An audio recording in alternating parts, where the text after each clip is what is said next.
ನನ್ನ ಒಡೆಯನು ರಕ್ಷಕನ ವಿಮೋಚಕನ ಅತಿ ಬೇಗನೆ ಬರಲಿರುವ ಮೊದಲನೇನಾದಂಥ ಯೇಸು ಕ್ರಿಸ್ತನ ನಾಮದಲ್ಲಿ ನಿಮ್ಮೆಲ್ಲರೂ ಹೊಂದಿಸ್ತಾ ಇದ್ದಾನೆ. ದೇವರು ನಿಮ್ಮೆಲ್ಲರನ್ನು ಆಶೀರ್ವಾದ ಮಾಡಲಿ. ಈ ಸಮಯದಲ್ಲಿ ನಮ್ಮ ಬಲಗೈನ ಮೇಲೆ ಕೆತ್ತೋಣ. ಈ ವಾಕ್ಯವನ್ನು ಅರಿಕೆ ಮಾಡೋಣ. ಯೆಹೋವನು ಒಳ್ಳೆಯವನು, ಆತನ ಕೃಪೆಯು ಶಾಶ್ವತವಾಗಿರುವುದು. ಯೆಹೋವನು ಒಳ್ಳೆಯವನು, ಆತನ ಕೃಪೆಯು ಶಾಶ್ವತವಾಗಿರುವುದು. ಯೆಹೋವನು ಒಳ್ಳೆಯವನು, ಆತನ ಕೃಪೆಯು ಶಾಶ್ವತವಾಗಿರುವುದು. ಆಮೇನ್, ಆಮೇನ್, ಆಮೇನ್. ಹಲ್ಲೆಲೂಯಾ. ಓದುವಾರ ನಾವು ಧ್ಯಾನ ಮಾಡಿದಂಥ ವಾಕ್ಯ ಯಾವುದಾಗಿತ್ತು? ಯಾರಾದ್ರೂ ನೆನಪು ಮಾಡ್ತೀರಾ? ಯಾವ ವಿಷಯದ ಕುರಿತಾಗಿ ಪರಿಶುದ್ಧಾತ್ಮ ದೇವರು ನಮ್ಮ ಸಂಗಡ ಅಮ್ಮ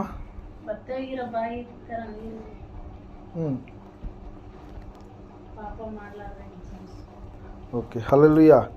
ಪ್ರೈಸ್ ಲಾರ್ಡ್. ಅನೇಕ ಸಂಗತಿಗಳನ್ನು ಓದುವವರು ನಾವು ತಿಳಿದುಕೊಂಡಂಥವರಾಗಿದ್ದೇವೆ. ವಿಶೇಷವಾಗಿ ಈ ಸಮಯದಲ್ಲಿ ಒಂದು ಹೊಸದಾದಂಥ ಸಂದೇಶದ ಕಡೆಗೆ ನಾವು ಹೋಗೋಣ.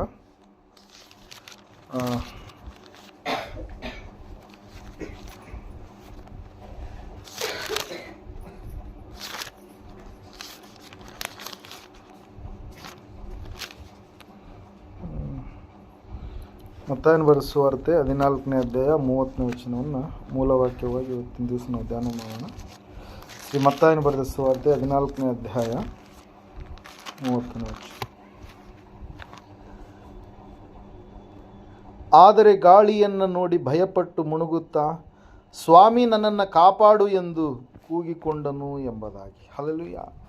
Price lord. ಇಲ್ಲಿ ನಾವು ಒಂದು ವಿಶೇಷವಾದಂಥ ಸಂಗತಿಯನ್ನು ನಾವು ನೋಡ್ತಾ ಇದ್ದೇವೆ. ಒಂದು ಸಂದರ್ಭ, ಆ ಸಂದರ್ಭ ಏನಾಗಿದೆ, ಆ ವಚನದ ಹಿಂದೆ ಇರತಕ್ಕಂಥ ಒಂದು ಸಂದರ್ಭ ಏನಾಗಿದೆ ಎಂಬುದಾಗಿ ನಾವು ತಿಳಿದುಕೊಳ್ಳಬೇಕು. ಇಲ್ಲಿ ಪೇತ್ರನು ಎನ್ನುವಂಥ ವ್ಯಕ್ತಿ ಸಂಪೂರ್ಣವಾಗಿ ತಾನು ಮುಳುಗುತ್ತಾ ಇದ್ದಾನೆ ಎಂಬುದಾಗಿ ತನಗೆ ಗೊತ್ತಾದಂಥ ಸಮಯದಲ್ಲಿ ನೀರಿನಲ್ಲಿ ಆತನು ಸ್ವಾಮಿ ನನ್ನನ್ನು ಕಾಪಾಡು, ದೇವರೇ ನನ್ನನ್ನು ರಕ್ಷಿಸು ಎಂಬುದಾಗಿ ಆತನೇನು ಮಾಡ್ತಾ ಇದ್ದಾನ್ರಿ? ಕೂಗುತ್ತಾ ಇದ್ದಾನೆ ಪ್ರಿಯರೇ. ಹಲ್ಲೆಲೂಯಾ. ಅದಕ್ಕಿಂತ ಇಂದಿನ ವಿಷಯಗಳನ್ನು ನಾವು ನೋಡುವಾಗ ಸ್ವಾಮಿ ತನ್ನ ಶಿಷ್ಯರಿಗೆ ಜನರ ಗುಂಪುಗಳನ್ನು ಕಳುಹಿಸಿಬಿಟ್ಟು ದೋಣಿಯನ್ನು ಹತ್ತಿ ನೀವು ಮುಂದಕ್ಕೆ ಹೋಗ್ರಿ ಎಂಬುದಾಗಿ ಏನು ಮಾಡ್ತಾ ಇದ್ದಾನೆ? ಹೇಳ್ತಾ ಇದ್ದಾನೆ ಪ್ರಿಯರೇ. ಹಲ್ಲೆಲೂಯಾ. ದೋಣಿಯನ್ನು ಹತ್ತಿ ನೀವು ಹೋಗ್ರಿ ಎಂಬುದಾಗಿ ಹೇಳಿದಾಗ ಈ ಶಿಷ್ಯರು ಕೇಳಬೇಕಾಗಿತ್ತು. ಏನಂತ ಹೇಳಿ? ಸ್ವಾಮಿ ನಾವು ದೋಣಿಯಲ್ಲಿ ಹೋಗ್ಬಿಡ್ತೀವಿ, ಆದರೆ ನೀನು ಯಾವ ರೀತಿಯಾಗಿ ಬರ್ತೀಯಾ ಅಂತೇಳಿ. ಆದರೆ ಈ ಶಿಷ್ಯರು ಏನು ಮಾಡಲಿಲ್ಲ? ಕೇಳಲಿಲ್ಲ ಪ್ರಿಯರೇ. ಆ ಸಮಯದಲ್ಲಿ ಶಿಷ್ಯರು ದೋಣಿಯನ್ನು ತೆಗೆದುಕೊಂಡು ಅವರು ನಡೆಸ್ಕೊಂಡು ಹೋಗ್ತಾ ಇದ್ದಾರೆ. ನಾವು ಹೋಗ್ತಾ ಇರಬೇಕಾದ್ರೆ ಅಲ್ಲಿ ಏನಾಗ್ತಾ ಇದೆ ಅಂತಂದರೆ, ಸ್ವಾಮಿ ಆತನು ಅವರ ಸಮೀಪಕ್ಕೆ ಏನು ಮಾಡ್ತಾ ಇದ್ದಾನೆ? ನೀರಿನ ಮೇಲೆ, ಸಮುದ್ರದ ಮೇಲೆ ನಡೆದುಕೊಂಡು ಆತನ ಏನು ಮಾಡ್ತಾ ಇದ್ದಾನೆ? ಬರ್ತಾ ಇದ್ದಾನೆ ಪ್ರಿಯರೇ. ಹಲ್ಲೆಲೂಯಾ. Praise lord. ಎಲ್ಲಿ ಬರ್ತಾ ಇದ್ದಾನಂತ? ಇವರು ದೋಣಿ ಒಳಗಡೆಯಿಂದ ಈ ದಡದಿಂದ ಆಚೆ ದಡಕ್ಕೆ ಅವ್ರು ಹೋಗ್ತಾ ಇದ್ದಾರೆ. ಆ ಸಮಯದಲ್ಲಿ ಸ್ವಾಮಿ ಸಮುದ್ರದ ಮೇಲೆ ನಡೆದುಕೊಂಡು ಆತನೇನು ಮಾಡ್ತಾ ಇದ್ದಾನೆ? ಬರ್ತಾ ಇದ್ದಾನೆ. ಈ ಸಂಗತಿಯನ್ನು ನೋಡಿರ್ತಕ್ಕಂಥ ಅವರು, ಅಯ್ಯೋ ಭೂತ ಬಂತು, ದೆವ್ವ ಬಂತು ಅಂತೇಳಿ ಅವರು ಭಯಪಡ್ತಾ ಕೇಕೆ ಆಗ್ತಾ ಇರಬೇಕಾದ್ರೆ ಅಲ್ಲಿ ನಾವು ನೋಡ್ತಾ ಇದ್ದೇವೆ, ಸ್ವಾಮಿಯವರು ಒಂದು ವಿಷಯ ಹೇಳಿದರು, ನಾನೇ ಆಗಿದ್ದೇನೆ ಎಂಬುದಾಗಿ. ಹಲ್ಲೆಲೂಯಾ. ಕೂಡಲೇ ಯೇಸು ಮಾತಾಡಿ ಅವರಿಗೆ, ಧೈರ್ಯವಾಗಿರಿ, ನಾನು ಅಂಜಬೇಡಿರಿ ಎಂದು ಹೇಳಿದನು ಎಂಬುದಾಗಿ. ಹಲ್ಲೆಲೂಯಾ. ಅದಕ್ಕೆ ಪೇತ್ರನು, ಸ್ವಾಮಿ ನೀನೇಯಾದರೆ ನನಗೆ ನೀರಿನ ಮೇಲೆ ನಡೆದು ನಿನ್ನ ಬಳಿಗೆ ಬರುವುದಕ್ಕೆ ಅಪ್ಪಣೆ ಕೊಡು ಅನ್ನಲು ಆತನು ಬಾ ಅಂದನು. ಆಗ ಪೇತ್ರನು ಯೇಸುವಿನ ಬಳಿಗೆ ಹೋಗುವುದಕ್ಕೆ ದೋಣಿಯಿಂದ ಇಳಿದು ನೀರಿನ ಮೇಲೆ ನಡೆದನು. ಆದರೆ ಗಾಳಿಯನ್ನು ನೋಡಿ ಭಯಪಟ್ಟು ಮುಣುಗುತ್ತಾ, ಸ್ವಾಮಿ ನನ್ನನ್ನು ಕಾಪಾಡು ಎಂದು ಕೂಗಿಕೊಂಡನು ಎಂಬುದಾಗಿ. ಹಲ್ಲೆಲೂಯಾ. ದೇವರೇ ನನ್ನನ್ನು ಕಾಪಾಡು, ದೇವರೇ ನನ್ನನ್ನು ರಕ್ಷಿಸು, ದೇವರೇ ನನ್ನ ಪ್ರಾಣ ಅಪಾಯದ ಸ್ಥಿತಿಯಲ್ಲಿದೆ, ನಾನು ನೀರಿನಲ್ಲಿ ಮುಳುಗಿ ನಾಶನವಾಗಿ ಹೋಗ್ಬಿಡ್ತೀನಿ ಅಂತೇಳಿ ಏನು ಮಾಡ್ತಾ ಇದ್ದಾನೆ? ಪೇತ್ರನ ಏನು ಮಾಡ್ತಾ ಇದ್ದಾನೆ? ಸ್ವಾಮಿಗೆ ಕೂಗ್ತಾ ಇದ್ದಾನೆ ಪ್ರಿಯರೇ. ಹಲ್ಲೆಲೂಯಾ. ಭಕ್ತರಾಗಿರ್ತಕ್ಕಂಥ ನಮ್ಮ ಜೀವಿತದಲ್ಲಿ ಅನೇಕ ಸಮಸ್ಯೆಗಳು ಬರುವಾಗ, ಆ ಸಮಸ್ಯೆಗಳು ನಮ್ಮನ್ನು ಮುಳುಗಿಸುವಂಥ ಸಮಯದಲ್ಲಿ, ಆ ಸಮಸ್ಯೆಗಳು ನಮ್ಮನ್ನು ಭಯಂಕರವಾದಂಥ ಪರಿಸ್ಥಿತಿಗಳ ಕಷ್ಟಗಳ ಮಧ್ಯದಲ್ಲಿ ನಡೆಸುವಂಥ ಸಮಯದಲ್ಲಿ ನಾವು ಪ್ರಾರ್ಥಿಸುವಂಥ ಮಕ್ಕಳಾಗಿರಬೇಕು. ಹಲ್ಲೆಲೂಯಾ. ಈ ಲೋಕದಲ್ಲಿ ನಾವು ಯಾರ ಕುರಿತಾಗಿ ಆದರೂ ನಮ್ಮ ವಿಷಯಗಳನ್ನು ಇತರರಿಗೆ ತಿಳಿಸಿದಾಗ 1 ದಿವಸ 2 ದಿವಸ ಕೇಳ್ತಾರೆ, 3ನೇ ದಿವಸಕ್ಕೆ ಅವ್ರು ಏನು ಮಾಡ್ತಾರೆ? ಇವರು ಬಂದ್ರಪ್ಪ ಅಂತೇಳಿ ನಮ್ಮಿಂದ ತಪ್ಪಿಸಿಕೊಂಡು ಹೋಗೋದಕ್ಕೆ ಅವ್ರು ಏನು ಮಾಡ್ತಾರೆ? ಪ್ರಾರಂಭ ಮಾಡ್ತಾರೆ ಪ್ರಿಯರೇ. ಹಲ್ಲೆಲೂಯಾ. ಆದರೆ ಯಾವಾಗಲೂ ಕೂಡ ನಿನ್ನ ಕುರಿತಾಗಿ ಚಿಂತಿಸುವಾತನು, ಯಾವಾಗಲೂ ಕೂಡ ನೀನು ಎಷ್ಟು ಕೇಳಿಕೊಂಡ್ರೂ ಕೂಡ ಬೇಸರ ಪಟ್ಟುಕೊಳ್ಳದೆ ಕೇಳುವಾತನೇ ಯಾರ್ರಿ? ದೇವರು ಮಾತ್ರ ಪ್ರಿಯರೇ. ಅದಕ್ಕಾಗಿ ನಾವು ನೋಡ್ತಾ ಇದ್ದೇವೆ, ಸತ್ಯವೇದ ಹೇಳ್ತಾ ಇದೆ ಸ್ಪಷ್ಟವಾಗಿ, ಆತನಿಗೆ ನಾವು ಪ್ರಾರ್ಥಿಸುವಂಥ ಮಕ್ಕಳಾಗಬೇಕು. ಆತನನ್ನು ನಾವು ಕೂಗುವಂಥ ಮಕ್ಕಳಾಗಬೇಕು. ಇಲ್ಲಿ ನಾವು ನೋಡ್ತಾ ಇದ್ದೇವೆ, ಪೇತ್ರನು ಪ್ರಾರ್ಥಿಸ್ತಾ ಇದ್ದಾನೆ, ಸ್ವಾಮಿ ನನ್ನನ್ನು ನೀನು ಕಾಪಾಡು ಎಂಬುದಾಗಿ ಕೂಗ್ತಾ ಇದ್ದಾನೆ, ನನ್ನನ್ನು ನೀನು ರಕ್ಷಿಸು ಎಂಬುದಾಗಿ ಕೂಗ್ತಾ ಇದ್ದಾನೆ. ನನ್ನನ್ನು ಈ ಒಂದು ಜಲ ರಾಶಿಗಳಿಂದ, ನನ್ನನ್ನು ನಾಶನದ ಕಡೆಗೆ ಒಯ್ಯುವಂಥ ಈ ಜಲಗಳಿಂದ ನನ್ನ ಪ್ರಾಣವನ್ನು ಉಳಿಸು ಎಂಬುದಾಗಿ ಏನು ಮಾಡ್ತಾ ಇದ್ದಾನೆ ಪ್ರಾರ್ಥಿಸ್ತಾ ಇದ್ದಾನೆ ಪ್ರೇಯರ್. ಹಲ್ಲೆಲೂಯಾ. ಸ್ವಾಮಿ ಒಂದೇ ಮಾತು ಹೇಳಿದ್ರೆ ಏನಂತ ಹೇಳ್ತಾ ಇದ್ದಾರಲ್ಲಿ, ಅಲ್ಪ ವಿಶ್ವಾಸಿಯೇ, ಆ ಕ್ಷಣವೇ ಯೇಸು ಕೈ ಚಾಚಿ ಅವನನ್ನು ಹಿಡಿದು, ಅಲ್ಪ ವಿಶ್ವಾಸಿಯೇ ಯಾಕೆ ಸಂದೇಹಪಟ್ಟೆ ಎಂದು ಹೇಳಿದನು ಎಂಬುದಾಗಿ. ಇಲ್ಲಿ ನಾವು ನೋಡ್ತಾ ಇದ್ದೇವೆ, ಸತ್ಯವೇದ ಹೇಳ್ತಾ ಇದೆ ಸ್ಪಷ್ಟವಾಗಿ, ನಾವು ಇವತ್ತಿನ ದಿವಸ ದೇವರನ್ನು ನಾವು ಕೂಗಿಕೊಳ್ಳಬೇಕಾಗಿದೆ, ದೇವರನ್ನು ನಾವು ಕಾಪಾಡು ಎಂಬುದಾಗಿ ಕರೆಯಬೇಕಾಗಿದೆ. ದೇವರ ಬಳಿಯಲ್ಲಿ ನಮ್ಮ ಭಿನ್ನಹಗಳನ್ನು, ಮನವಿಗಳನ್ನು, ನಮ್ಮ ಸಮಸ್ಯೆಗಳನ್ನು, ನಮ್ಮ ಎಲ್ಲ ಸವಾಲುಗಳನ್ನು, ನಮ್ಮಲ್ಲಿರ್ತಕ್ಕಂಥ ಎಲ್ಲ ಚಿಂತೆಯನ್ನು ಆತನ ಮುಂದೆ ನಾವು ಇಡಬೇಕಾಗಿದೆ ಪ್ರೇಯರ್. ಅದಕ್ಕಾಗಿ ನಾವು ನೋಡ್ತಾ ಇದ್ದೇವೆ, ಯಾವ ವಿಷಯಗಳಿಗೋಸ್ಕರವಾಗಿ ದೇವರೇ ನನ್ನನ್ನು ರಕ್ಷಿಸಿ ಎಂಬುದಾಗಿ ನಾವು ಕೂಗಬೇಕಾಗಿದೆ, ಯಾವ ಸಂಗತಿಗಳಿಗೋಸ್ಕರವಾಗಿ ದೇವರೇ ನಮ್ಮನ್ನು ಕಾಪಾಡು ಎಂಬುದಾಗಿ ನಾವು ಕೇಳಿಕೊಳ್ಳಬೇಕಾಗಿದೆ ಎಂಬುದಾಗಿ ನಾವು ನೋಡುವಾಗ, ಕೀರ್ತನೆಗಳ ಪುಸ್ತಕದಲ್ಲಿ ಅನೇಕ ಸಾರಿ ಕೀರ್ತನೆಗಾರನು ಏನು ಮಾಡ್ತಾ ಇದ್ದಾನೆ ತನಗೆ ಆಗಿರುವಂಥ ಅನುಭವಗಳು, ತನಗೆ ಆಗಿರ್ತಕ್ಕಂಥ ಒಂದು ಕಷ್ಟಗಳು, ತನಗೆ ಆಗಿರ್ತಕ್ಕಂಥ ಒಂದು ಸಮಸ್ಯೆಗಳ ಮಧ್ಯದಲ್ಲಿ ಏನು ಮಾಡ್ತಾ ಇದ್ದಾನೆ, ದೇವರನ್ನು ಬೇಡ್ತಾ ಇದ್ದಾನೆ. ಕಷ್ಟಗಳಿಂದ ದೇವರೇ ನನ್ನನ್ನು ಬಿಡಿಸು ಎಂಬುದಾಗಿ ಬೇಡ್ತಾ ಇದ್ದಾನೆ. ಕೀರ್ತನೆಗಳ ಪುಸ್ತಕ 17ನೇ ಕೀರ್ತನೆ 14ನೇ ವಚನದಲ್ಲಿ ನಾವು ನೋಡುವಾಗ ಸತ್ಯವೇದ ಈ ರೀತಿಯಾಗಿ ಹೇಳ್ತಾ ಇದೆ, ಈ ಲೋಕದ ಕೈಯಿಂದ ದೇವರೇ ನನ್ನನ್ನು ತಪ್ಪಿಸು ಎಂಬುದಾಗಿ. ಈ ಲೋಕದಲ್ಲಿರ್ತಕ್ಕಂಥ ಈ ಜನರು ನನಗೆ ಕೊಡುವಂಥ ಒಂದು ಕಷ್ಟಗಳು, ಈ ಎಲ್ಲ ಕಷ್ಟಗಳ ಮಧ್ಯದಲ್ಲಿ ದೇವರೇ ನನ್ನನ್ನು ನೀನು ಕಾಪಾಡು ಎಂಬುದಾಗಿ ಅಲ್ಲಿ ಕೀರ್ತನೆಗಾರನ ಏನು ಮಾಡ್ತಾ ಇದ್ದಾನೆ ಪ್ರಾರ್ಥಿಸ್ತಾ ಇದ್ದಾನೆ ಪ್ರಿಯರೇ. ಹಲ್ಲೆಲೂಯಾ. ಹೌದು, ಖಂಡಿತ ಈ ಲೋಕ ನಮಗೆ ಕೊಡುವಂಥದ್ದು ಏನು ಕೊಡುತ್ತೆ? ಈ ಲೋಕ ಸುಖವನ್ನು ಕೊಡಲ್ಲ, ದುಃಖವನ್ನೇ ಕೊಡುವಂಥದ್ದಾಗಿದೆ. ಯಾಕಂದರೆ ಈ ಲೋಕ ಎನ್ನುವಂಥದ್ದು ಏನಾಗಿದೆ ದೇವರಿಗೆ ವಿರುದ್ಧವಾದಂಥ ರೀತಿಯಲ್ಲಿ ನಡೆಯುವಂಥ ಒಂದು ಸ್ಥಿತಿಯಲ್ಲಿ ಜಾರಿ ಹೋಗಿರುವಂಥದ್ದಾಗಿದೆ ಪ್ರಿಯರೇ. ಹಲ್ಲೆಲೂಯಾ. ಅದರ ಸಲುವಾಗಿ ನಾವು ನೋಡ್ತಾ ಇದ್ದ ಕೀರ್ತನೆಗಳ ಪುಸ್ತಕ 17ನೇ ಕೀರ್ತನೆಯಲ್ಲಿ 14ನೇ ವಚನದಲ್ಲಿ, ಯೆಹೋವನೇ, ಇಹಲೋಕವೇ ತಮ್ಮ ಪಾಲೆಂದು ನಂಬಿದ ನರರಿಗೆ ಸಿಕ್ಕದಂತೆ ನಿನ್ನ ಕೈಯಿಂದ ನನ್ನನ್ನು ತಪ್ಪಿಸು. ಜನರು ಭಯಂಕರವಾದಂಥ ಜನರಿದ್ದಾರೆ ಈ ಲೋಕದಲ್ಲಿ. ಹಲ್ಲೆಲೂಯಾ. ಹೊಟ್ಟೆ ಕಿಚ್ಚಿನ ಜನರು, ಸ್ವಲ್ಪ ಹೆಚ್ಚಿಸಲ್ಪಟ್ಟರೆ ಅವ್ರನ್ನ ಯಾವ ರೀತಿಯಾಗಿ ತುಳಿಬೇಕು, ಯಾವ ಒಂದು ಸಮಯದಲ್ಲಿ ನಮಗೆ ಸಿಗ್ತಾರೋ ಎಂಬುದಾಗಿ ಆಲೋಚಿಸುವಂಥ ಜನರು. ಹಲ್ಲೆಲೂಯಾ. ವಾಕ್ಯದಲ್ಲಿ ನಾವು ನೋಡ್ತಾ ಇದ್ದೇವೆ, ಸತ್ಯವೇದ ಹೇಳ್ತಾ ಇದೆ ಪ್ರಿಯರೇ, ಕಾದುಕೊಂಡು ಕುಳಿತಿರ್ತಾರೆ ಇವ್ರನ್ನ ಯಾವ ರೀತಿಯಾಗಿ ನಾವು ಮುಗಿಸ್ಬೇಕು ಅಂತೇಳಿ, ಯಾವ ರೀತಿಯಾಗಿ ನಾಶನದ ಕಡೆಗೆ ನಡೆಸಬೇಕಂತೇಳಿ. ಹಲ್ಲೆಲೂಯಾ. ಆದರೆ ಇಲ್ಲಿ ನಾವು ನೋಡ್ತಾ ಇದ್ದೇವೆ, ಕೀರ್ತನೆಗಾರನು ಪ್ರಾರ್ಥಿಸ್ತಾ ಇದ್ದಾನೆ, ಯಾವ ಒಂದು ಈ ಲೋಕದ ಕೈಗಳಿಂದ ದೇವರೇ ನನ್ನನ್ನು ಬಿಡಿಸು ಎಂಬುದಾಗಿ. ಪೇತ್ರನು ಪ್ರಾರ್ಥಿಸಿದಾಗ ದೇವರು ಯಾವ ರೀತಿಯಾಗಿ ರಕ್ಷಿಸಿದನು, ನಾವು ಕೂಡ ಪ್ರಾರ್ಥಿಸುವಾಗ ದೇವರು ನಮ್ಮನ್ನು ಕೂಡ ಏನು ಮಾಡ್ತಾನೆ, ಆತ ಕಾಪಾಡ್ತಾನೆ. ನಮ್ಮನ್ನು ಕೂಡ ಆತನ ಏನು ಮಾಡ್ತಾನೆ, ರಕ್ಷಿಸ್ತಾನೆ. ನಮ್ಮನ್ನು ಕೂಡ ಆತನ ಏನು ಮಾಡ್ತಾನೆ, ಜೀವದ ಕಡೆಗೆ ನಡೆಸ್ತಾನೆ ಪ್ರೇಯರ್. ನಾವು ನೋಡ್ತಾ ಇದ್ದೇವೆ, ಮೊದಲನೇದಾಗಿ ಲೋಕದ ಕೈಯಿಂದ ನಮ್ಮನ್ನು ತಪ್ಪಿಸುವ ಆತನು ದೇವರು ಮಾತ್ರ. ಈ ಲೋಕದ ಜನರು, ಮನುಷ್ಯರು ಏನು ಮಾಡ್ತಾರಂತ್ರಿ, ನಮ್ಮನ್ನು ಸಂಪೂರ್ಣವಾಗಿ ಏನಂತ ಹೇಳ್ತಾ ಇದ್ದೇವೆ, ನಾಶನದ ಕಡೆಗೆ ಅವ್ರು ಏನು ಮಾಡ್ತಾರೆ, ನಡೆಸ್ತಾರೆ ಪ್ರೇಯರೇ. ಹಲ್ಲೆಲೂಯಾ. ಪ್ರೇಯರ್. ಅದಕ್ಕಾಗಿ ನಾವು ನೋಡ್ತಾ ಇದ್ದೇವೆ, ಈ ಲೋಕದ ಕೈಯಿಂದ ದೇವರು ನನ್ನನ್ನು ಬಿಡಿಸಿ. ಲೋಕದಲ್ಲಿ ಏನಿದೆ, ಶರೀರದ ಆಶೆ, ಕಣ್ಣಿನ ಆಶೆ, ಬದುಕು ಬಾಳಿನ ಡಂಬ ಎನ್ನುವಂಥ ಕಾರ್ಯಗಳು, ಈ ಒಂದು ಲೋಕದ ಕಾರ್ಯಗಳಿಂದ ಸ್ವಾಮಿ ನನ್ನನ್ನು ಬಿಡಿಸು ಎಂಬುದಾಗಿ ಕೀರ್ತನೆಗಾರನ ಏನು ಮಾಡ್ತಾ ಇದ್ದಾನೆ, ಪ್ರಾರ್ಥಿಸ್ತಾ ಇದ್ದಾನೆ ಪ್ರೇಯರ್. ಮತ್ತು ನಾವು ಕೀರ್ತನೆಗಳ ಪುಸ್ತಕ 22ನೇ ಕೀರ್ತನೆ 21ನೇ ವಚನದಲ್ಲಿ ನಾವು ನೋಡ್ತಾ ಇದ್ದೇವೆ, ಸಿಂಹಗಳ ಬಾಯಿಂದ ನಮ್ಮನ್ನೇನು ಮಾಡಿ ನೀನು ತಪ್ಪಿಸು ಎಂಬುದಾಗಿ. ಹಲ್ಲೆಲೂಯಾ. ಪ್ರೇಯರ್. ಯಾವುದರಿಂದ ತಪ್ಪಿಸಬೇಕು, ಯಾವುದರಿಂದ ಕಾಪಾಡು ಎಂಬುದಾಗಿ ಹೇಳ್ತಾ ಇದ್ದಾರೆ. ಸಿಂಹಗಳ ಬಾಯಿಂದಲೂ ಕಾಡು ಕೋಣುಗಳ ಕೊಂಬುಗಳಿಂದಲೂ ನನ್ನನ್ನು ತಪ್ಪಿಸು, ನನಗೆ ಸದುತ್ತರವನ್ನು ಕೊಟ್ಟಿದ್ದೀಯಲ್ಲ ಎಂಬುದಾಗಿ. ಹಲ್ಲೆಲೂಯಾ. ಇಲ್ಲಿ ನಾವು ನೋಡ್ತಾ ಇದ್ದೇವೆ ಪ್ರಿಯರೇ, ಸ್ಪಷ್ಟವಾಗಿ ಮೊದಲನೇದಾಗಿ ದೇವರ ಹತ್ರ ನಾವು ಏನೆಂಬುದಾಗಿ ಪ್ರಾರ್ಥಿಸಬೇಕಂತಂದರೆ, ಈ ಲೋಕದಿಂದ ನಮ್ಮನ್ನು ಬಿಡಿಸು ಎಂಬುದಾಗಿ. ಇಹಲೋಕದ ಆಶೆಗಳು, ಶರೀರ ಇಚ್ಛೆಗಳಿಂದ ನಮ್ಮನ್ನು ತಪ್ಪಿಸು, ನಮ್ಮನ್ನು ಕಾಪಾಡು ಎಂಬುದಾಗಿ ದೇವರ ಹತ್ರ ನಾವೇನು ಮಾಡಬೇಕು, ಪ್ರಾರ್ಥಿಸಬೇಕು. ಎರಡನೇದಾಗಿ, ಸಿಂಹಗಳ ಬಾಯಿಗಳಿಂದ, ಕಾಡುಕೋಣುಗಳ ಕೊಂಬುಗಳಿಂದ ನಮ್ಮನ್ನು ರಕ್ಷಿಸು ಎಂಬುದಾಗಿ ನಾವು ದೇವರ ಹತ್ರ ಬೇಡಬೇಕಾಗಿದೆ ಪ್ರೇಯರ್. ಹಲ್ಲೆಲೂಯಾ. ದಾನಿಯೇಲನ್ನು ಸಿಂಹಗಳ ಗವಿಯಲ್ಲಿ ಹಾಕಲ್ಪಟ್ಟಂಥ ಸಮಯದಲ್ಲಿ ಭಕ್ತಿವಂತನಾದಂಥ ದಾನಿಯೇಲನ ಮೇಲೆ ಸಿಂಹಗಳು ಏನು ಮಾಡಲಿಲ್ಲ ಆತನನ್ನು ಸಾಯಿಸಬೇಕಾಗಿತ್ತು. ಆದರೆ ಸಿಂಹಗಳು ಏನು ಮಾಡಲಿಲ್ಲ, ಆತನನ್ನು ಸಾಯಿಸಲಿಲ್ಲ. ಯಾಕಂದರೆ ದಾನಿಯೇಲನು ಸಂಪೂರ್ಣವಾಗಿ ದೇವರಿಗೆ ಮೆಚ್ಚುಗೆಯಾದ ರೀತಿಯಲ್ಲಿ ಭಕ್ತಿವಂತನಾಗಿ ಏನು ಮಾಡ್ತಾ ಇದ್ದಾನೆ, ನಡೀತಾ ಇದ್ದಾನೆ ಪ್ರಿಯರೇ. ಹಲ್ಲೆಲೂಯಾ. ಸಿಂಹಗಳನ್ನು ಇಲ್ಲಿ ನಾವು ನೋಡ್ತಾ ಇದ್ದೇವೆ ಪ್ರಿಯರೇ. ಒಂದು ಏನಂತ ಹೇಳ್ತಾ ಇದ್ದೇವೆ, ಏನಂತ ಹೇಳ್ತಾ ಇದ್ದೇವೆ ಅಂತಂದರೆ, ಸತ್ಯವೇದ ಹೇಳ್ತಾ ಇದೆ ಸ್ಪಷ್ಟವಾಗಿ, ಗರ್ಜಿಸುವ ಸಿಂಹ ಅಂತೇಳಿ ಯಾರನ್ನು ಕರೀತಾರೆ? ಸೈತಾನನನ್ನು. ಆ ಸೈತಾನನ ಗರ್ಜಿಸುವ ಸಿಂಹದೋಪಾದಿಯಲ್ಲಿ ಭಕ್ತಿವಂತರ ಬಳಿಗೆ ಬಂದು ಅವ್ರನ್ನ ನುಂಗಿಬಿಟ್ಟು ಅವ್ರನ್ನ ನಾಶನದ ಕಡೆಗೆ ನಡೆಸಬೇಕಂತೇಳಿ ಅವನೇನು ಮಾಡ್ತಾನೆ, ಇಷ್ಟಪಡ್ತಾನೆ ಪ್ರಿಯರೇ. ಇಲ್ಲಿ ವಾಕ್ಯದಲ್ಲಿ ನಾವು ನೋಡ್ತಾ ಇದ್ದೇವೆ ಸ್ಪಷ್ಟವಾಗಿ, ಆ ಸಿಂಹಗಳ ಬಾಯಿಂದ ನನ್ನನ್ನು ರಕ್ಷಿಸಯ್ಯ, ಆ ಸಿಂಹಗಳ ಬಾಯಿಂದ, ಕಾಡುಕೋಣಗಳ ಕೊಂಬುಗಳಿಂದ ನನ್ನನ್ನು ತಪ್ಪಿಸು, ನನ್ನನ್ನು ಉದ್ಧರಿಸು ಎಂಬುದಾಗಿ ಇಲ್ಲಿ ಏನು ಮಾಡ್ತಾ ಇದ್ದಾನೆ ರೀ, ಕೀರ್ತನೆಗಾರನು ಪ್ರಾರ್ಥಿಸ್ತಾ ಇದ್ದಾನೆ ಪ್ರಿಯರೇ. ಮೂರನೇದಾಗಿ ನಾವು ನೋಡ್ತಾ ಇದ್ದೇವೆ, ಶತ್ರುಗಳ ಕೈಗಳಿಂದ, ಅವರ ಶತ್ರುಗಳು ಹಾಕಿಕೊಂಡಿರ್ತಕ್ಕಂಥ ಹುನ್ನಾರಗಳೇನಿದಾವೋ ಅವುಗಳಿಂದ ಬಿಡಿಸು ಎಂಬುದಾಗಿ 31ನೇ ಕೀರ್ತನೆ 15ನೇ ವಚನದಲ್ಲಿಯೂ ಕೂಡ ನಾವು ನೋಡ್ತಾ ಇದ್ದೇವೆ ಪ್ರಿಯರೇ. ಹಲ್ಲೆಲೂಯಾ. ಪ್ರಿಯರೇ, ಆ ವಚನ ಓದಿಕೊಳ್ಳೋಣ. ನನ್ನ ಆಯುಷ್ಕಾಲವು ನಿನ್ನ ಕೈಯಲ್ಲಿದೆ, ಹಿಂದಟ್ಟುವ ಶತ್ರುಗಳಿಗೆ ನನ್ನನ್ನು ತಪ್ಪಿಸಿ ಕಾಪಾಡು ಎಂಬುದಾಗಿ. ಹಲ್ಲೆಲೂಯಾ. ಯಾರ ಕೈಯಲ್ಲಿದೆ ನಮ್ಮ ಆಯುಷ್ಕಾಲ? ಯಾರ ಕೈಯಲ್ಲಿದೆ ನಮ್ಮ ಆಯುಷ್ಕಾಲ? ನಮ್ಮ ಕೈಯಲ್ಲಿದೆನಾ? ಹಲ್ಲೆಲೂಯಾ.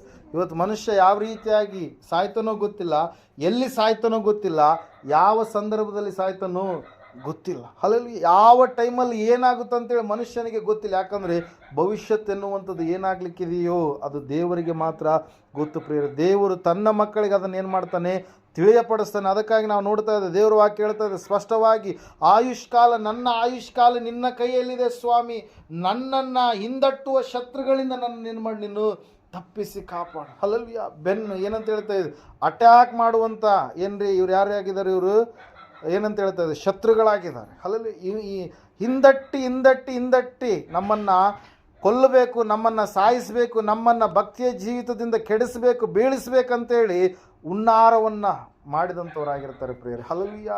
ಪ್ರೈಸ್ ಇಲ್ಲ. ನಾವು ನೋಡ್ತಾ ಇದ್ದೇವೆ, ಸತ್ಯವೇದ ಹೇಳ್ತಾ ಇದೆ ಸ್ಪಷ್ಟವಾಗಿ, ಹಿಂದಟ್ಟುವ ಶತ್ರುಗಳು, ಅಂತಹ ಶತ್ರುಗಳಿಂದ ನಮಗೆ ಹಾನಿ ಇದೆ, ಅದಕ್ಕಾಗಿ ದೇವರೇ ನಮ್ಮನ್ನು ಏನು ಮಾಡಿ ನೀನು ರಕ್ಷಿಸು ಎಂಬುದಾಗಿ. ಹಲ್ಲೆಲೂಯಾ.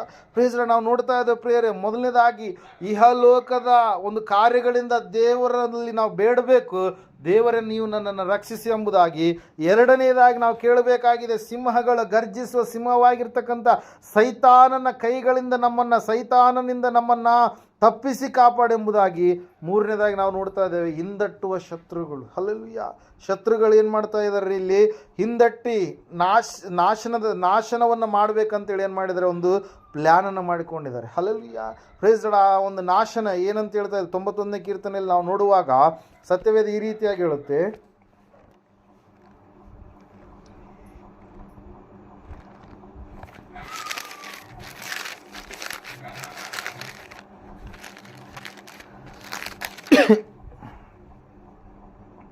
ನಿನ್ನನ್ನು ಬೇಟೆಗಾರನ ಬಲೆಯಿಂದಲೂ ಮರಣಕರ ವ್ಯಾಧಿಯಿಂದಲೂ ತಪ್ಪಿಸುವಾತನು ಆತನೇ ಎಂಬುದಾಗಿ. ಹಲ್ಲೆಲೂಯಾ.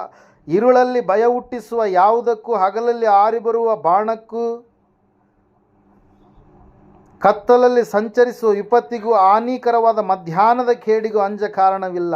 ನಿನ್ನ ಮಗ್ಗುಲಲ್ಲಿ 1000 ಜನರು, ನಿನ್ನ ಬಲಗಡೆಯಲ್ಲಿ 10,000 ಜನರು ಸತ್ತು ಬಿದ್ದರು, ನಿನಗೇನೂ ತಟ್ಟದು. ನೀನು ಅದನ್ನು ಕಣ್ಣಾರೆ ಕಂಡು ದುಷ್ಟರಿಗೆ ಪ್ರತಿದಂಡನೆ ಉಂಟೆಂಬುದಕ್ಕೆ ಸಾಕ್ಷಿಯಾಗಿರುವೆಯಷ್ಟೇ ಎಂಬುದಾಗಿ. ಹಲ್ಲೆಲೂಯಾ.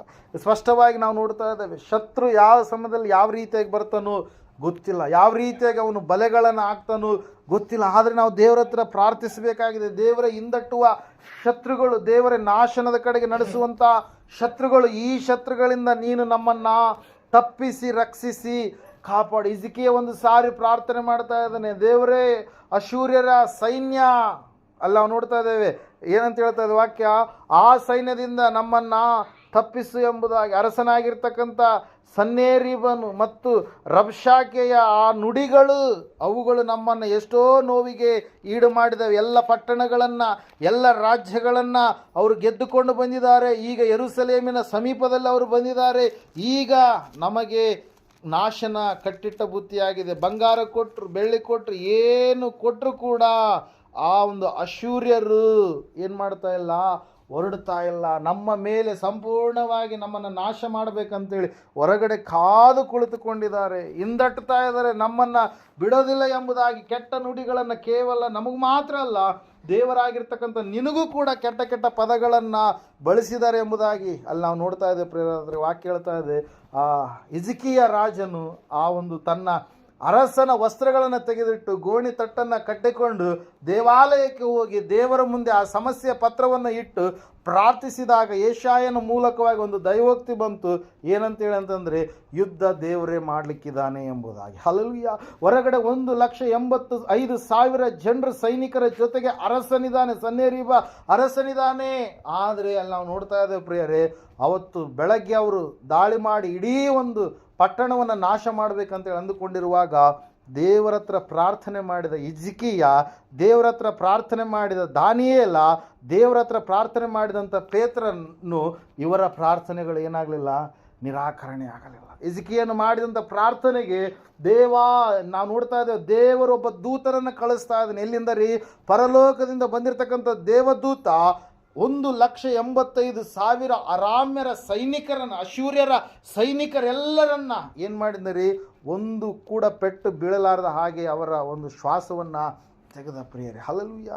Praise lord. ದೇವರ ಹತ್ರ ಪ್ರಾರ್ಥಿಸುವಾಗ ಆ ಪ್ರಾರ್ಥನೆಗೆ ಖಂಡಿತವಾಗಿ ಏನು ಸಿಗುತ್ತೆ? ನಮಗೆ ಉತ್ತರ ಸಿಗುತ್ತೆ. ನಾವು ನಂಬಿಕೆಯಿಂದ, ನಿರೀಕ್ಷೆಯಿಂದ, ದೇವರಲ್ಲಿ ನಾವು ಪರಿಪೂರ್ಣವಾಗಿ ಭಯಭಕ್ತಿಯಿಂದ ಕೊಡ್ತಾನೆ ಎನ್ನುವಂಥ ಭರವಸೆಯಿಂದ ಆತನನ್ನು ನಂಬಿದಂಥ ಮಕ್ಕಳಾಗಿರ್ತಕ್ಕಂಥ ನಾವು, ಆತನು ಯಾವಾಗಲೂ ಕೂಡ ನಮಗೆ ದೇವರೇ ಎಂಬುದಾಗಿ, ಕಷ್ಟದಲ್ಲಿ ದೇವರು, ಸುಖದಲ್ಲಿ ದೇವರು, ಆರೋಗ್ಯದಲ್ಲಿ ದೇವರು, ಅನಾರೋಗ್ಯದಲ್ಲಿ ದೇವರು, ಬಡತನದಲ್ಲಿಯೂ ಕೂಡ ಆತನೇ ದೇವರು, ಸಿರಿತನ ಬಂದಾಗಲೂ ಕೂಡ ಆತನೇ ದೇವರು, ಇದ್ದಾಗಲೂ ಆತನೇ ದೇವರು, ಇಲ್ಲದೆ ಇರುವಾಗಲೂ ಕೂಡ ಆತನೇ ದೇವರು ಎಂಬುದಾಗಿ ಆತನಿಗೆ ಘನವಾದಂಥ ಒಂದು ಸ್ಥಿತಿಯನ್ನು ನಾವು ಕೊಡುವಾಗ, ಪರಿಪೂರ್ಣ ಭಯಭಕ್ತಿ ಉಳ್ಳವರಾಗಿ ಆತನನ್ನು ನಾವು ಹೆಚ್ಚಿಸಿ ನಡೆಯುವಾಗ ವಾಕ್ಯ ಹೇಳುತ್ತೆ ಪ್ರಿಯರೇ, ದೇವರು ನಿನ್ನನ್ನು ಎಂದಿಗೂ ಕೂಡ ಏನು ಮಾಡಲ್ಲ, ಕೈ ಬಿಡಲ್ಲ ಎಂಬುದಾಗಿ. ಹಲ್ಲೆಲೂಯಾ.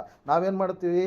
ಇದ್ದಾಗ ಒಂದು ರೀತಿಯಲ್ಲಿ ಭಕ್ತಿ ಮಾಡ್ತೀವಿ, ಇಲ್ಲದಿರುವಾಗ ಒಂದು ರೀತಿಯಲ್ಲಿ ಭಕ್ತಿಯನ್ನು ಮಾಡ್ತೀವಿ. ನಾವೇನು ಮಾಡ್ತೀವಿ? ರೋಗದಲ್ಲಿ ಕಷ್ಟಗಳು ಬಂದಾಗ ಒಂದು ರೀತಿಯಲ್ಲಿ ದೇವರಿಗೆ ಅವಹೇಳನಕರವಾದಂಥ ಮಾತುಗಳನ್ನು ಮಾತಾಡುವಂಥ ಭಕ್ತರನ್ನು ನಾವು ನೋಡ್ತಾ ಇರ್ತೀವಿ ಪ್ರಿಯರೇ. ಹಲ್ಲೆಲೂಯಾ. ಪ್ರೈಸ್. ಆದರೆ ಕೆಲವೊಬ್ಬರು ಭಕ್ತಿವಂತರು ಇರ್ತಾರೆ, ಅವ್ರಿಗೆ ಎಷ್ಟು ಕಷ್ಟ ಬಂದರೂ ಕೂಡ ಯೋಬನ ರೀತಿಯಲ್ಲಿ ನಾವು ನೋಡ್ತಾ ಇದ್ದೀವಿ. ಏನಂತ ಹೇಳಿದ್ರೆ, ಯೋಬ ದೇವರೇ ಎಲ್ಲವನ್ನ ಕೊಟ್ಟ, ದೇವರೇ ಎಲ್ಲವನ್ನ ತೆಗೆದುಕೊಂಡ, ದೇವರಿಗೆ ಯೆಹೋವನಿಗೆ ಸ್ತೋತ್ರ ಎಂಬುದಾಗಿ. ಯೆಹೋವನಿಂದ ಒಳ್ಳೆಯದನ್ನು ಹೊಂದಿದಂಥ ನಾವು ಕೆಟ್ಟದನ್ನು ಹೊಂದಬಾರದು ಎಂಬುದಾಗಿ. ಹಲ್ಲೆಲೂಯಾ. ಕೇವಲ ಆಶೀರ್ವಾದ ಮಾತ್ರನ, ಕೆಲವೊಂದು ಸಾರಿ ಕಷ್ಟ ಬಂದಾಗ ಆ ಕಷ್ಟದಲ್ಲಿಯೂ ಕೂಡ ಕಲಿತುಕೊಳ್ಳಬೇಕಾಗಿರ್ತಕ್ಕಂಥ ಎಷ್ಟೋ ಪಾಠಗಳು ಉಂಟು ಎಂಬುದಾಗಿ ದೇವರನ್ನು ಹೆಚ್ಚಿಸಿ ಮಾತಾಡಿದಾಗ ನಾವು ನೋಡ್ತಾ ಇದ್ದೇವೆ ಪ್ರಿಯರೇ. ಆಶೀರ್ವಾದ ಎನ್ನುವಂಥದ್ದು ಆತನ ಜೀವಿತದಲ್ಲಿ ಪುನಃ ಪ್ರಾರ್ಥನೆ ಮಾಡಿದಾದ ಮೇಲೆ 2ರಷ್ಟು ಸ್ವತ್ತು ಆತನಿಗೆ ಏನು ಮಾಡಿದರು? ದೇವರು ಹೆಚ್ಚಿಸಿದರು ಪ್ರಿಯರೇ. ಹಲ್ಲೆಲೂಯಾ. ಅದಕ್ಕಾಗಿ ದೇವರು ಇವತ್ತಿನ ದಿವಸ ನಮಗೆ ಮಾತಾಡ್ತಾ ಇದ್ದಾರೆ, ಪ್ರೋತ್ಸಾಹ ಪಡಿಸ್ತಾ ಇದ್ದಾರೆ, ನಾವು ಪ್ರಾರ್ಥಿಸುವವರಾಗಬೇಕು. ಇಹಲೋಕದಿಂದ ದೇವರೇ ನಮ್ಮನ್ನು ಬಿಡಿಸಿ ಎಂಬುದಾಗಿ, ಸಿಂಹಗಳ ಬಾಯಿಯಿಂದ ನಮ್ಮನ್ನು ಬಾಯಿಗಳಿಂದ ನಮ್ಮನ್ನು ಬಿಡಿಸಿ ಎಂಬುದಾಗಿ, ಶತ್ರುಗಳ ಕೈಗಳಿಂದ ನಮ್ಮನ್ನು ಬಿಡಿಸು ಎಂಬುದಾಗಿ ನಾವೇನು ಮಾಡಬೇಕಾಗಿದೆ ರೀ? ಪ್ರಾರ್ಥಿಸಬೇಕಾಗಿದೆ ಪ್ರಿಯರೇ. ಅದಕ್ಕಾಗಿ ನಾವು ನೋಡ್ತಾ ಇದ್ದೇವೆ, ಯಾರು ಇವರು ಪ್ರಾರ್ಥಿಸಿದ್ರು, ಇವರ ಪ್ರಾರ್ಥನೆಗೆ ದೇವರು ಏನು ಮಾಡಿದ? ಸದುತ್ತರವನ್ನು ಕೊಟ್ಟ. ದೋಣಿ ಹೋಗ್ತಾ ಇದೆ, ಯೇಸು ಸ್ವಾಮಿ ಬರ್ತಾ ಇದ್ದಾರೆ. ಯೇಸು ಸ್ವಾಮಿ ನೋಡಿದಂಥ ಇವರು ನಾನೇ ಯೇಸು ಎಂಬುದಾಗಿ ಸ್ವಾಮಿ ಹೇಳಿದಾಗ ಪೇತ್ರನ ಕೇಳ್ತಾ ಇದ್ದೇನೆ ಏನಂತೇಳಿ, ಸ್ವಾಮಿ ನೀನೇ ಆದರೆ ನಾನು ಕೂಡ ನೀರಿನ ಮೇಲೆ ನಡೆದಿದ್ದೇನೆ. ಹಲ್ಲೆಲೂಯಾ. ಪ್ರೈಸ್. ಯಾಕಂದರೆ ಯೇಸು ಸ್ವಾಮಿ ನೀರಿನ ಮೇಲೆ ಏನು ಮಾಡಿದಾರ? ಆತ ನಡೆದುಕೊಂಡು. ನೀರಿನ ಮೇಲೆ ನಾವು ನಡೆಯೋಕ್ಕಾಗತ್ತಾ? ಆಗಲ್ಲ. ಹಲ್ಲೆಲೂಯಾ. ಆತನು ದೇವರು. ಹಲ್ಲೆಲೂಯಾ. ಆತನು ಸರ್ವಶಕ್ತನು. ಆತನು ನೀರನ್ನು, ಗಾಳಿಯನ್ನು, ಈ ಲೋಕವನ್ನು, ಪ್ರಪಂಚವನ್ನು, ಸೃಷ್ಟಿ, ಎಲ್ಲ ಕಣ್ಣಿಗೆ ಕಾಣದಿರುವ ಎಲ್ಲ ಜಗತ್ತನ್ನು ಉಂಟು ಮಾಡಿದಂಥ ಆತನು. ಹಲ್ಲೆಲೂಯಾ. ಪ್ರೈಸ್. ಅದಕ್ಕಾಗಿ ನಾವು ನೋಡ್ತಾ ಇದ್ದೇವೆ ಪ್ರಿಯರೇ, ಆತನು ಹೇಳಿದಾಗ ಎಲ್ಲ ಕಾರ್ಯಗಳು ನಡೆದು ಮನುಷ್ಯರಿಗೆ ರೋಗಗಳು ಸ್ವಸ್ಥತೆಯಾದವು, ದೆವ್ವಗಳಿಂದ ಬಂದಿರತಕ್ಕಂಥ ಜನರಿಗೆ ಬಿಡುಗಡೆ ಆಯಿತು. ಯಾವ ಜನರು ಸತ್ತು ಹೋದಂಥ ಸ್ಥಿತಿಯಲ್ಲಿದ್ದರೂ ಅವರಿಗೆ ಆತನು ಹೇಳಿದಂಥ ಮಾತು ಜೀವವಾಗಿ ಅವರ ಒಳಗಡೆ ಹೋದಾಗ ಅವರು ಪುನಃ ಬದುಕಿದರು ಪ್ರಿಯರೇ. ಹಲ್ಲೆಲೂಯಾ.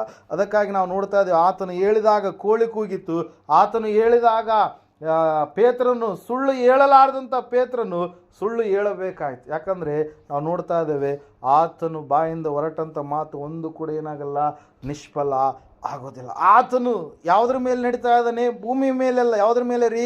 ನೀರಿನ ಮೇಲೆ ನಡೀತಾ ಇದ್ದಾನೆ. ನೀರಿನ ಮೇಲೆ ನಡೀತಾ ಇರಬೇಕಾದ್ರೆ ಅಲ್ಲಿ ನಾವು ನೋಡ್ತಾ ಇದ್ದೇವೆ, ಆ ಜನರು ಭಯಪಡ್ತಾ ಇದ್ದಾರೆ. ಭಯಪಟ್ಟದಾದ ಮೇಲೆ, ಸ್ವಾಮಿ ಎಂಬುದಾಗಿ ಗೊತ್ತಾದ ಮೇಲೆ, ಸ್ವಾಮಿ ಪೇತ್ರನನ್ನು ಕೇಳಿದಂಥ ಮನವಿಯನ್ನು, ಬಿನ್ನಹವನ್ನು ಆತನೇನು ಮಾಡ್ತಾ ಇದ್ದಾನೆ, ಒಪ್ಪಿಕೊಳ್ತಾ ಇದ್ದಾನೆ. ಒಪ್ಪಿಕೊಂಡಿದ್ದಾದ್ಮೇಲೆ ನಾವು ನೋಡ್ತಾ ಇದ್ದೇವೆ ಪೇತ್ರನು ಕೂಡ ಎಲ್ಲಿ ನಡೀತಾ ಇದ್ದಾನ್ರಿ, ನೀರಿನ ಮೇಲೆ ನಡೆದ. ಆದರೆ ಪೇತ್ರನು ಎಲ್ಲಿಯವರೆಗೆ ಯೇಸು ಸ್ವಾಮಿಯನ್ನು ನೋಡಿದನು ಅಲ್ಲಿವರೆಗೆ ಮಾತ್ರ ನೀರಿನ ಮೇಲೆ ನಡೆದ. ಯಾವಾಗ ಗಾಳಿಯನ್ನು ನೋಡೋದಕ್ಕೆ ಪ್ರಾರಂಭ ಮಾಡಿದ್ನು, ಯಾವಾಗ ಪಕ್ಕದಲ್ಲಿರ್ತಕ್ಕಂಥ ಕತ್ತಲೆಯನ್ನು ನೋಡೋದಕ್ಕೆ ಪ್ರಾರಂಭ ಮಾಡಿದ್ನು, ಆ ಸಮಯದಲ್ಲಿ ಗಾಳಿಯನ್ನು ನೋಡಿದಂಥ ಪೇತ್ರ ಸಂಪೂರ್ಣವಾಗಿ ಆತನೇನು ಮಾಡ್ತಾ ಇದ್ದಾನೆ, ಮುಳುಗಿ ಹೋಗ್ತಾ ಇದ್ದಾನೆ. ಹಲ್ಲೆಲೂಯಾ. ಅದರ ಸಲುವಾಗಿ ಭಕ್ತಿಯ ಜೀವಿತದಲ್ಲಿ ಸ್ವಾಮಿಯನ್ನೇ ನಾವು, ಆತನನ್ನೇ ಗುರಿಯಾಗಿ ಇಟ್ಟುಕೊಂಡು ನಾವು ಏನು ಮಾಡಬೇಕು ರೀ, ನಮ್ಮ ಓಟವನ್ನು ನಾವು ಓಡಬೇಕು. ಹಲ್ಲೆಲೂಯಾ. ಅನೇಕರು ಏನು ಮಾಡ್ತಾರೆ, ಕೆಲವೊಂದು ಸಂದರ್ಭದಲ್ಲಿ ಕಷ್ಟಗಳು ಬರುವಾಗ, ಕೆಲವೊಂದು ಸಂದರ್ಭದಲ್ಲಿ ಸುಖದ ಸಮಯದಲ್ಲಿಯೂ ಬಿದ್ದು ಹೋದಂಥವ್ರು ಇದ್ದಾರೆ, ಕಷ್ಟಗಳ ಸಮಯದಲ್ಲಿ ಬಿದ್ದು ಹೋದಂಥವ್ರು ಇದ್ದಾರೆ. ಹಲ್ಲೆಲೂಯಾ.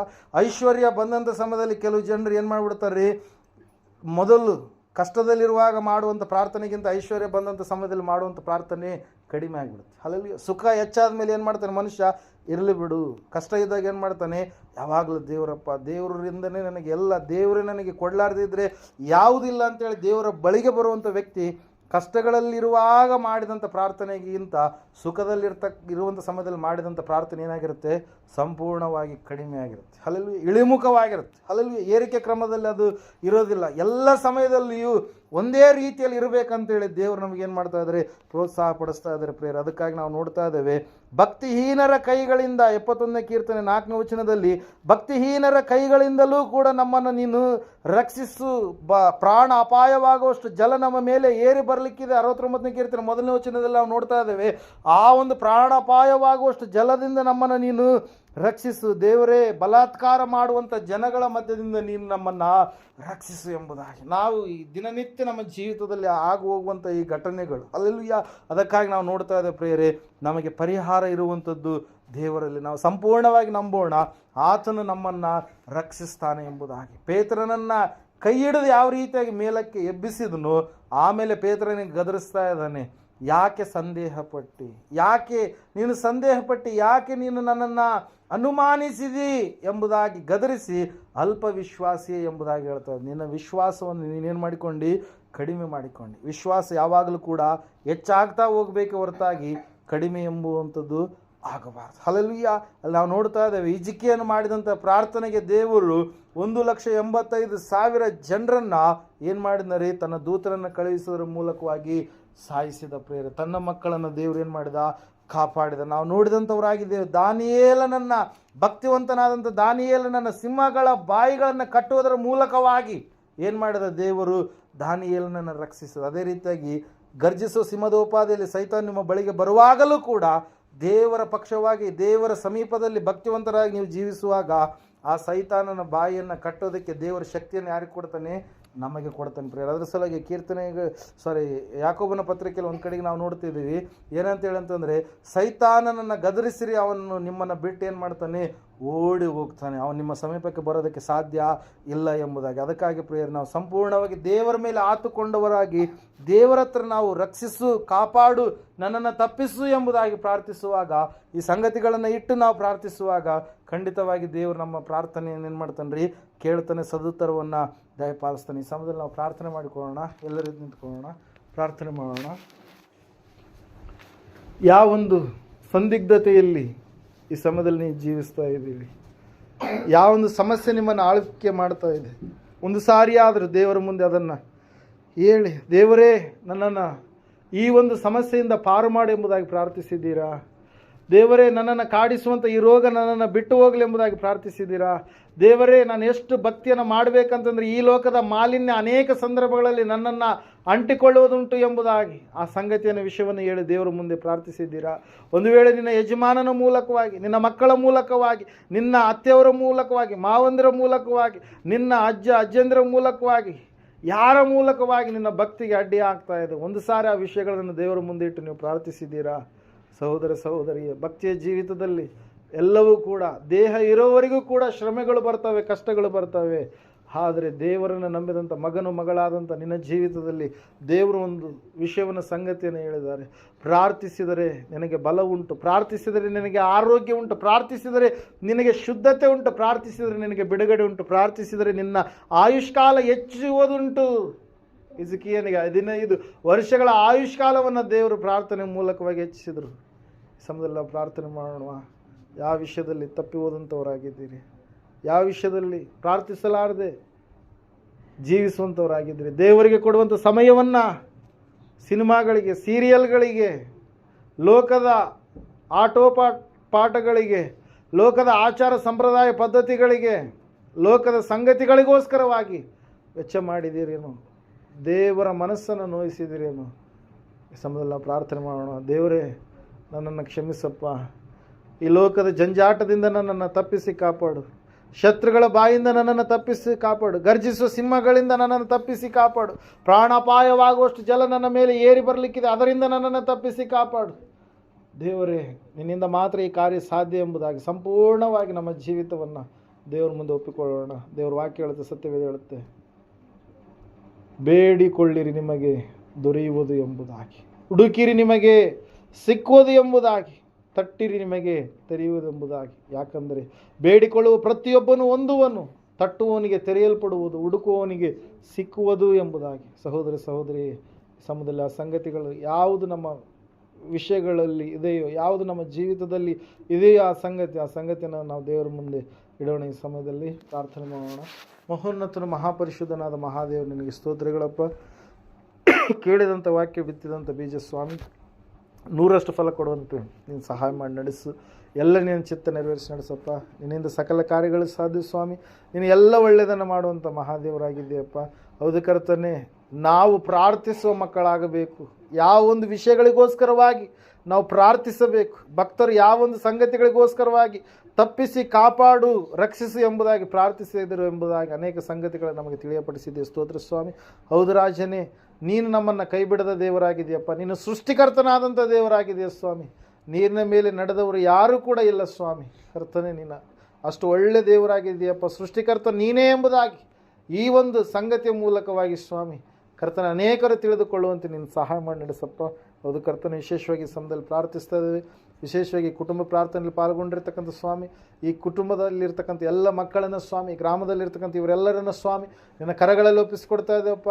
ಕರ್ತನೆ, ಕೆಂಗಲ್ ಗ್ರಾಮವನ್ನು ನೀನು ಆಶೀರ್ವಾದ ಮಾಡು. ಇನ್ನು ಅನೇಕ ಆತ್ಮಗಳು ಸ್ವಾಮಿ ನಿನ್ನ ಸನ್ನಿಧಾನಕ್ಕೆ ಬರಲಿಕ್ಕಾಗುವಂತೆ, ನಿನ್ನನ್ನು ನಂಬುವಂತೆ ಸಂಪೂರ್ಣವಾಗಿ ಸ್ವಾಮಿ ನಿನ್ನಲ್ಲಿ ಪ್ರತಿಯೊಂದು ಆಶೀರ್ವಾದಗಳಿಗೆ ಸ್ವಾಮಿ ಪಾತ್ರರಾಗುವಂತೆ, ರಕ್ಷಣೆ ಮಾರ್ಗದ ಕೆಳಗಡೆ ಬರುವಂತೆ, ಪರಲೋಕವನ್ನು ಸ್ವಾಸ್ಥ್ಯವಾಗಿ ಸಂಪಾದನೆ ಮಾಡಿಕೊಂಡು ನಿನ್ನ ಮಕ್ಕಳಾಗಿ ಜೀವಿಸುವಂತೆ ಇವರೆಲ್ಲರನ್ನು ಅಣಿಗೊಳಿಸಿ ಸಿದ್ಧಪಡಿಸಿ ನಡೆಸಬೇಕೆಂಬುದಾಗಿ, ಎಲ್ಲ ನಿನ್ನ ಚಿತ್ತ ನೆರವೇರಿಸ್ತಾ ಬರಬೇಕೆಂಬುದಾಗಿ ಅತಿ ಬೇಗನೆ ಬರಲಿರುವ ಯೇಸು ಕ್ರಿಸ್ತನ ನಾಮದಲ್ಲಿ ಪ್ರಾರ್ಥಿಸರ್ಪಿಸಿ ಬೇಡಿರುವಂಥದ್ದೆಲ್ಲವನ್ನು ಯೇಸುವಿನ ನಾಮದಲ್ಲಿ ಹೊಂದಿದ್ದೇವೆ ಪರಮ ತಂದೆ, ಆಮೆನ್. ನಮ್ಮ ತಂದೆಯಾದ ದೇವರ ಶಾಶ್ವತವಾದ ಪ್ರೀತಿ, ಕುಮಾರನಾಗಿ ಬಂದರೆ ಯೇಸು ಕ್ರಿಸ್ತನ ಶಾಶ್ವತವಾದ ಕೃಪೆ, ಪರಿಶುದ್ಧಾತ್ಮ ದೇವರ ಶಾಶ್ವತವಾದ ಅನ್ಯತೆ ನಡೆಸುವ ಅಲಂಕರಿಸಿ ಬಲಪಡಿಸುವಿಕೆ ಕೂಡಿ ಬಂದರೆ ಇವರ ಸಂಘದಲ್ಲಿ, ಸಕಲ ಸದ್ಭಕ್ತರ ಸಂಘದಲ್ಲಿ, ಪ್ರಪಂಚದ ಎಲ್ಲ ಮನುಷ್ಯರ ಸಂಘದಲ್ಲಿ ಸದಾಕಾಲ ನೆಲೆಯಾಗಿರಲಿ ಸ್ವಾಮಿ, ಆಮೆನ್.